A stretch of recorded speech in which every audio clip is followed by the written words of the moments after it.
Hello, my lovely viewers. Welcome again to Mathematics and I. It is your presenter, Jefferson, and today is the first class for the year 2022, and I believe you had a lovely time.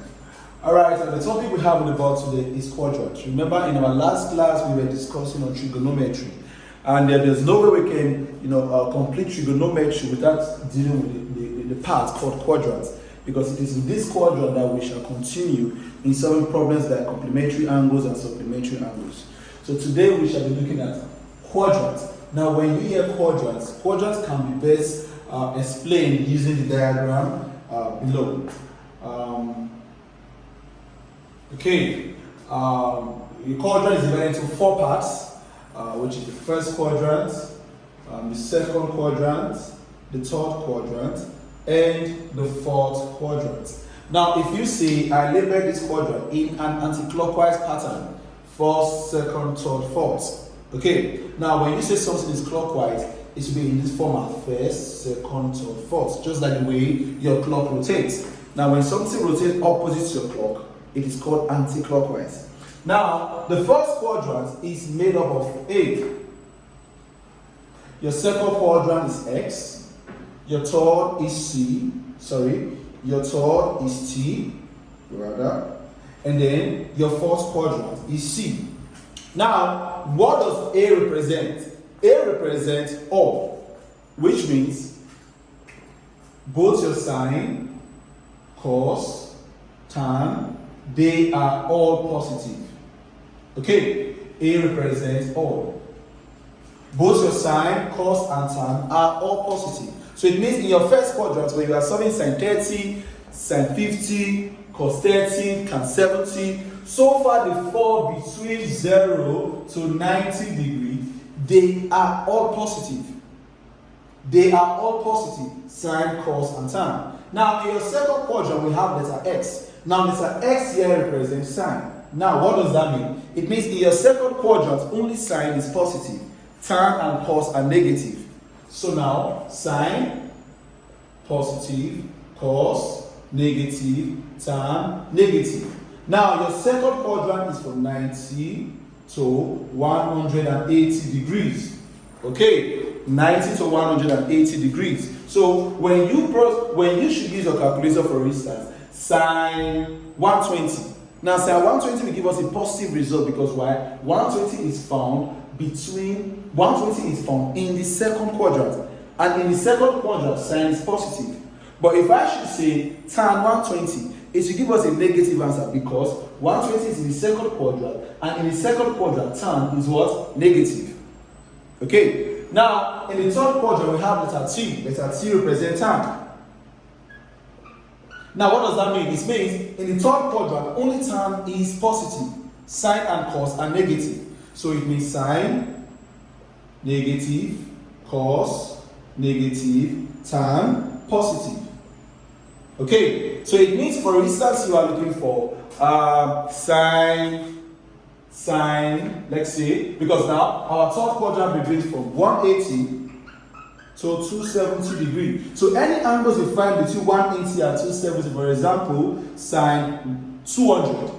200 is between 180 and 270. Okay, and remember, sine is negative in the third quadrant. So when you punch your calculator sine 200, it will give you a negative value because why? Sine is negative in the third quadrant, and 200 degrees is found in the third quadrant between 180 and 270. But if you should punch your calculator tan 270 or tan 200, it will give you a positive value because why? Tan is positive in the third quadrant. And lastly, the fourth quadrant, which has letter C here now represents cos, which means cos is positive, sine is negative, and tan is negative. So here, sine, negative, cos, positive, tan, negative. So you see, this is how your quadrant explains what? The different trigonometry, trigonometry ratios, your sine, your cos, and your tan. So, like we said again from the beginning, your first quadrant had letter A, which represents all. And this means both sine, both cos, and tan, all are positive. So any angles found between 0 and 90 degrees, they are all positive in terms of sine, cos, and tan. And then in your second quadrant, we have letter X, which means only sine is what? Positive. cos and tan are all negative. So any angles found between 90 and 180 degrees, only sign this way positive results. And now, in your third quadrant, we have letter T, which represents tan. And it means in your third quadrant, only tan is positive. Sine and cos are all what? Negative. And lastly, what in the fourth quadrant, we have letter C, which represents cos, which means only cos is positive, and sine and tan are what? Negative. Now, there's one thing you should understand again about quadrant. In quadrant, each of the quadrant, first, second, third, and fourth, has different formulas for sine, cos, and tan. So that is the next part we shall be discussing. The various formulas for sine, cos, and tan in the what? Different quadrants. Now, the first one we'll be looking at is the first quadrant. Now, what are the formulas for sine, cos, and tan in the first quadrant?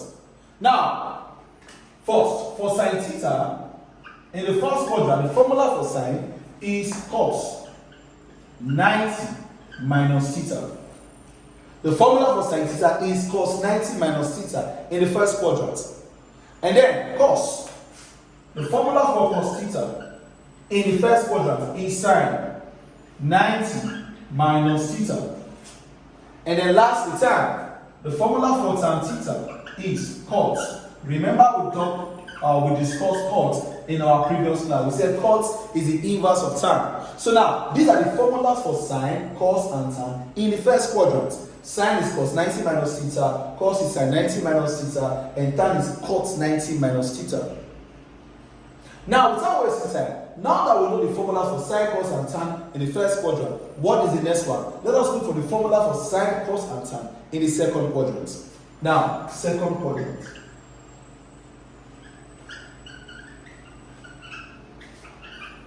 Okay, now in our second quadrant, the formula for sine, cos, and tan is this. Now, first of all, sine theta.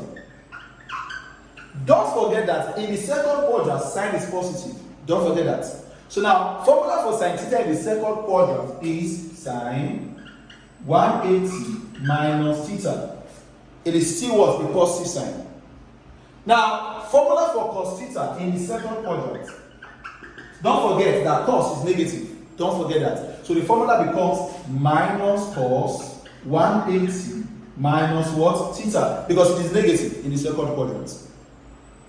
And then the formula for tan theta in the second quadrant is tan theta is equal to minus tan 180 minus what? Theta.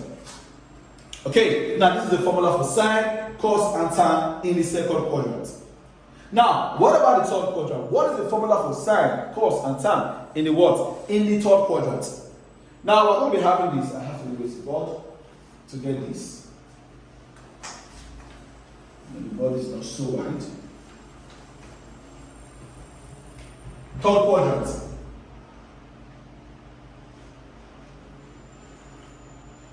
Now, the formula for sine, cos, and tan in the third quadrant becomes sine theta. Because, now don't forget, your sine is negative in the third quadrant. It is negative in the third quadrant. Becomes minus sine 180 plus theta. Now, your cos theta becomes minus cos 180 plus theta. And then tan becomes tan theta becomes, now tan is positive, don't forget that tan is positive. So it becomes just tan 180 plus theta.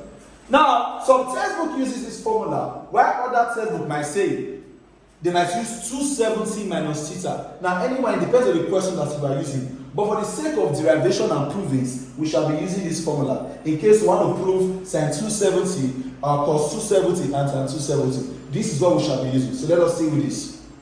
Now, this is for the formula for sine, cos, and tan in the third quadrant. Now, let us go to the fourth quadrant, which is the last quadrant.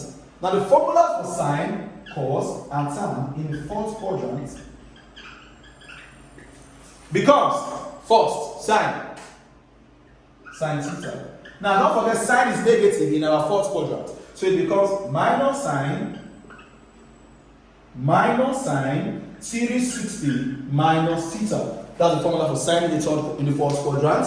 Now, formula for cos. Don't forget cos is positive. So we're going to be having this. Cos theta becomes just cos 360 minus what? Minus theta. Because it's positive.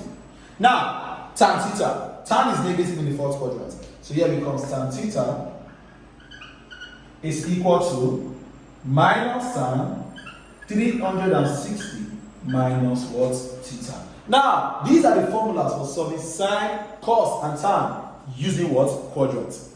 First quadrant, the formula was given. Second quadrant, the formula was given. Third quadrant, the formulas was also given. And lastly, the fourth quadrant, the formulas was also what? Given. Now, with these formulas in quadrant for sine, cos, and tan, we shall be using them in solving problems in our next class. So I believe you have been able to understand how quadrants works and how the formulas in quadrants works. Till we meet again in our next class. Don't forget to subscribe to our YouTube channel, Jeff Nino, and don't subscribe to also like our page on Facebook, Mathematics Booster.